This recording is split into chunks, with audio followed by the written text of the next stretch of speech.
اللہ تعالیٰ کہتا ہے کہ مجھ سے ایسے جوڑو جیسے درزی کپڑے کو کپڑے سے دھاگے سے جوڑ دیتا ہے نا، میرے ساتھ ایسے جوڑ جائے۔ پھر اس میں بڑی تسلی ہے، بہت بڑی تسلی ہے۔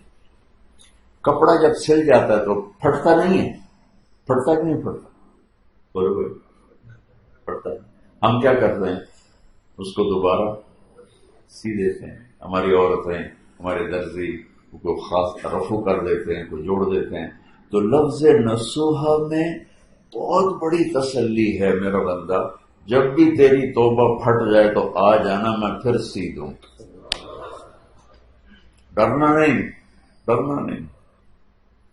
چونکہ عجیب حدیث آپ کی برکت سے یاد آئی، یا داؤد بشر المذنبین، داؤد جا کے گناہ گاروں کو خوشخبری سنا۔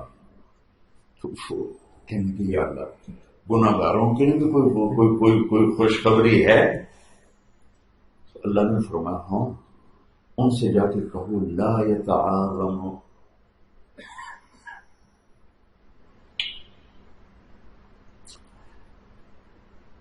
ان سے جا کر کہو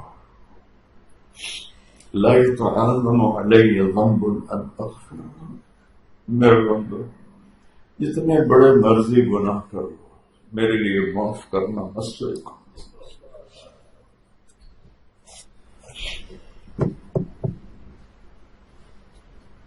اللہ ڈرنے کی ہستی نہیں، اللہ پیار کرنے کی ہستی ہے۔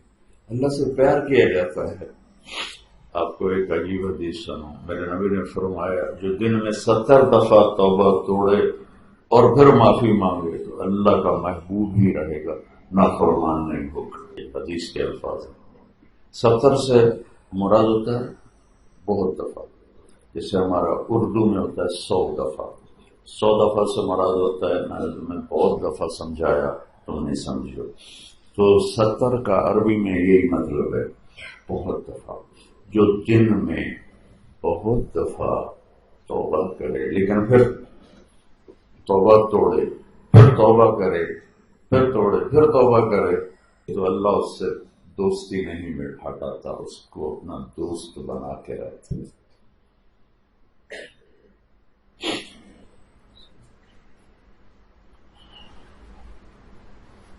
جاوید چودھری صاحب ہمارے اچھے کالم نگار ہیں، ان سے میری اچھی دوستی۔ انہوں نے مجھے فون کیا کہ مولانا آپ لوگوں کو گناہ پہ دلیر بنا رہے ہیں۔ میں کہا کیسے؟ آپ کہتے ہیں جتنی دفعہ توبہ کرو اللہ معاف کر دے گا، آپ کا نوکر اگر 3-4 دفعہ کرے غلطی تو آپ اس کو معاف کریں گے؟ میں نے کہا یار جاوید چودھری تو اتنا پڑھا لکھا آدمی اور ایسی بے وقوفی کی بات کر رہا، تو نے اللہ اور طارق جمیل کو ایک کر دیا، تم نوکر کہتے ہو؟ میں نے کہا میرا بیٹا میری نافرمانی کرے گا میں گھر سے نکال دوں گا، وہ اللہ ہے۔ لا تضرہ الذنوب ولا تنقصه المغفرہ، کہ جسے گناہوں کے کرنے سے اس کو کوئی نقصان نہیں ہوتا اور معاف کرنے سے اس کی رحمت میں کمی نہیں آتی۔